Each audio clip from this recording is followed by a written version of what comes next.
भारत पाकिस्तान के बीच बढ़ते तनाव को देखते हुए केंद्रीय गृह मंत्रालय के आदेश पर कल 7 मई को आयोजित सिविल डिफेंस जिले के तहत होने जा रहे मॉक ड्रिल की तैयारी को लेकर आज शाम 6 बजे दुर्ग कलेक्ट्रेट सभागार में दुर्ग रेंज आईजी और कमिश्नर सीआईएसएफ, सीआरपीएफ, एसएफ की उपस्थिति में जिले के लगभग 55 विभाग के अधिकारियों की उपस्थिति में आपातकालीन बैठक बुलाई गई। दुर्ग कलेक्टर अभिजीत सिंह ने बताया कि यदि एयर अटैक होता है तो इन परिस्थितियों में आम नागरिकों को किस प्रकार से सुरक्षा, बचाव और सावधानियां बरतनी है, इसे लेकर गृह मंत्रालय भारत सरकार के निर्देश पर सिविल डिफेंस के अंतर्गत शाम 4 बजे इस मॉक ड्रिल का आयोजन किया जाएगा। इस दौरान दुर्ग और भिलाई शहर के अलग अलग लोकेशन में सायरन लोकेट किए जाएंगे और साथ ही ब्लैकआउट भी किया जाएगा। इस दौरान आम नागरिकों को आपातकालीन परिस्थितियों से निपटने के लिए क्या अभ्यास करना है, इसे लेकर एक शॉर्ट वीडियो भी वायरल किया जाएगा। आपातकालीन परिस्थितियों के लिए स्वास्थ्य सुविधाओं से युक्त 1000 बेड तैयार रखे गए हैं, जिसमें से 800 ऑक्सीजन सप्लाई से युक्त रहेंगे। दुर्ग कलेक्टर ने आम लोगों से अपील की है कि वे इस दौरान किसी भी प्रकार की अफवाह और गलत वायरल वीडियो से बचें।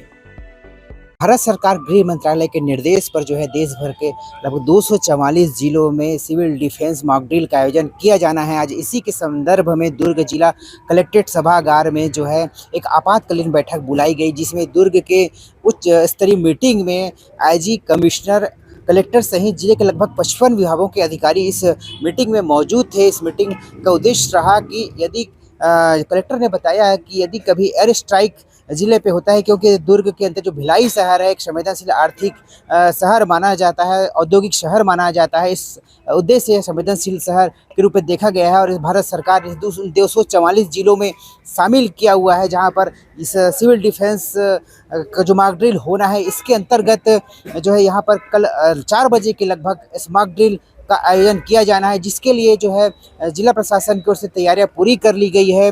सभी विभागों को अलर्ट कर दिया गया है। उसके अलावा जो है इस दौरान सायरन जो है दुर्ग और भिलाई शहर के अलग अलग जगहों पर प्लांट कर दिए गए हैं और उसके अलावा इस दौरान ब्लैकआउट की भी स्थिति बनेगी। उस दौरान जो है आम नागरिकों को किस प्रकार से उस परिस्थिति में अलर्ट रहना है, इसके लिए एक वीडियो भी जारी किया गया है। उसके अलावा दुर्ग कलेक्टर ने बताया है कि इस संवेदनशील समय में यदि कोई अफवाह फैलाता है उनके खिलाफ भी आवश्यक कार्रवाई भी की जाएगी। और इस मॉक ड्रिल को लेकर जो है आगे जो है दुर्ग कलेक्टर अभिजीत सिंह ने क्या बताया, आइए सुनते हैं। सिविल डिफेंस के तहत 7 मई को एक मॉक ड्रिल करने के निर्देश गृह मंत्रालय भारत सरकार से प्राप्त हुए हैं। इसके तहत कोई भी यदि एयर अटैक होता है तो उसका वार्निंग सायरन जो बजता है उसके संबंध में आज चर्चा हुई। उसके लिए सायरन्स इंस्टॉल किए जा रहे हैं। भिलाई स्टील प्लांट एक वल्नरेबल लोकेशन है छत्तीसगढ़ में, उसकी वजह से दुर्ग जिले का चयन किया गया है। तो भिलाई स्टील प्लांट में सायरन प्लस उसके अलावा भिलाई सिटी के अदर लोकेशंस पे और दुर्ग शहर को कवर करते हुए मॉक ड्रिल के दौरान सायरन्स बजाए जाएंगे। उस दौरान आम नागरिकों को क्या करना है उसके संबंध में ट्रेनिंग वीडियो एक तैयार किया गया है, जिसको व्हाट्सएप ग्रुप्स और सोशल मीडिया के माध्यम से लोगों तक पहुंचाया जाएगा। उसमें सिक्योरिटी प्रोटोकॉल्स, किस प्रकार से उनको क्या कार्रवाई करनी है, यदि सड़क पर कोई चल रहा है तो उसको क्या कार्रवाई करनी है, ट्रैफिक को रोक देना है किस प्रकार से करना है, उसका पूरा एक्सप्लेन किया गया है।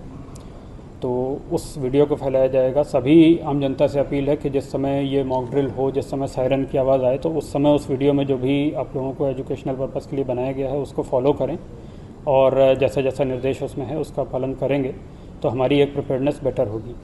4 बजे का समय इसके लिए रखा गया है। इसके अलावा कहीं पर यदि कोई अटैक हो जाता है, कोई रेस्क्यू ऑपरेशंस है, कहीं पर यदि घायल हैं तो उनको उपचार के लिए किस प्रकार से निकालना है, इसके संबंध में एनडीआरएफ के साथ समन्वय किया गया है। तो एनडीआरएफ की टीम और जो जिला बल है, हमारे होमगार्ड के जो कमांडेंट सैनिक हैं, उनकी मदद से किस प्रकार से उनको निकाल करके हॉस्पिटल पहुंचाना होगा, किस प्रकार से एम्बुलेंसेस का मूवमेंट होगा, उसके संबंध में चर्चा हुई है। तो इन सभी के लिए एक मॉक ड्रिल कल की जाएगी। पैनिक ना हो इसी के लिए ये ट्रेनिंग के पर्पज़ से वीडियोज़ बनाए गए हैं ताकि सायरन को पता चले। देखिए, इस प्रकार की परिस्थिति कभी भी आ सकती है। ये तो मॉक ड्रिल है लेकिन वास्तविक परिस्थिति भी कभी आ सकती है। तो ये ट्रेनिंग पर्पज़ के लिए वीडियोज़ इसीलिए बनाए गए हैं कि सायरन का जब भी अलर्ट होगा तो आम जनता को ये समझ लेना है कि अब कोई खतरा इस प्रकार का आने की संभावना है या आ सकता है, तो उस परिस्थिति में क्या करना है उसके लिए ये तैयारी के लिए आप लोगों ने तैयार सायरन जो अवेलेबल है उनको सिटी में अलग अलग लोकेशन पे प्लेस किया जा रहा है ताकि शहर का पूरा इलाका उसमें कवर हो। नहीं, भ्रामक मैसेज ना फैलाएं। पहली तो मेरी लोगों से अपील है कि कोई भ्रामक मैसेज ना फैलाएं।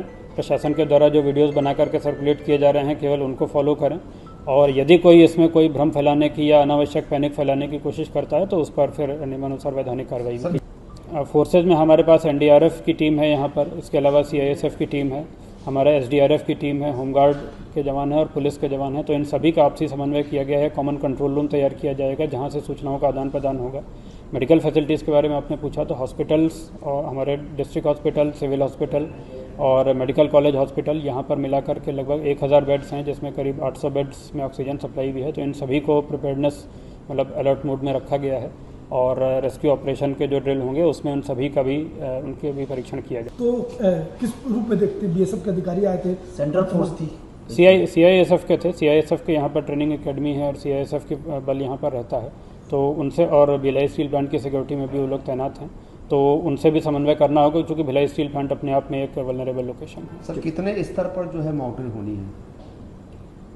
सॉरी, स्तर कितने स्तर पर, कितने जगहों पर, कितने लेयर में ये होगा मॉकड्रिल? देखिए, सायरन जब बजेगा तो उस समय सभी लोग जो अपने घरों में हैं उनको भी कुछ प्रैक्टिस करनी है। जो बाहर कहीं ट्रैफिक में सड़क पर निकले हुए हैं उनको भी अपने वाहन साइड में पार्क करके और जो कार्रवाई करनी है वो ट्रेनिंग वीडियो में अभी थोड़ी देर में सर्कुलेट होगा, तो उसमें आप लोग देख पाएंगे। गांव में जो